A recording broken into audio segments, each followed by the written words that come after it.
Tuwang-tuwa itong si Princess sa balita na pansamantalang makalaya na si ma'am niya Charlene at maayos niya ang pamilya nito.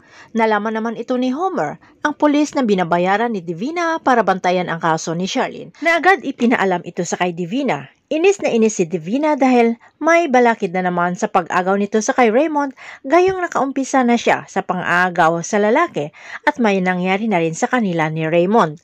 Agad nagutos si Divina na kontsabahin ang jail warden at preso para gagawa ng gulo o tuluyan ng hindi na makalabas ng kulungan itong si Charlene. Samantala, laking pasalamat ng mga preso at tinuturuan sila nila Charlene at Princess ng livelihood. At nangako si Charlene na pagkalabas niya ay tutulong siya sa mga preso na gagamitin niya ang kanyang shop para magbenta ng mga finished products ng mga preso. Kaya habang nagliligpit si Charlene ay pumasok na ang inutusan ni Divina na may dalang kutsilyo at balak saksakin itong si Charlene. Dumating si Princess at nangialam. Sa ginawa ni Princess ay dalawa na sila umano ang itutumba ng binayaran ni Divina, pero dumating naman itong si Vanny at ito ang nakipaglaban. Agad dinala si Vanny sa klinik nang nagtamo ng saksak at mabuti na lamang hindi malalim ang sugat. Samantala habang magkasama sila Xavier at Libby ay may unknown number na nag-message dito sa kay Xavier na nagpakilala na siya ang mami ni Xavier at sinabi para mailayo sa kapahamakan ang buhay nila pareho ay magpakalayo-layo muna siya. Nakailang beses tinawagan ni Xavier ang numero pero hindi na ito gumagana.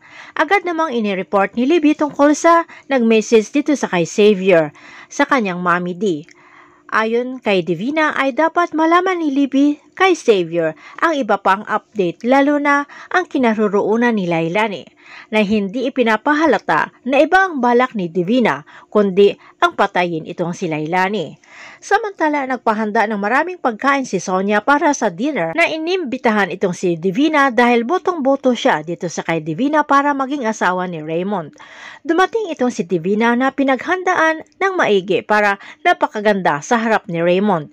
Pero parehong gulat si Divina at Sonia nang lumabas si Raymond para sunduin si Charlene dahil nakapagpiyansa at makalaya na.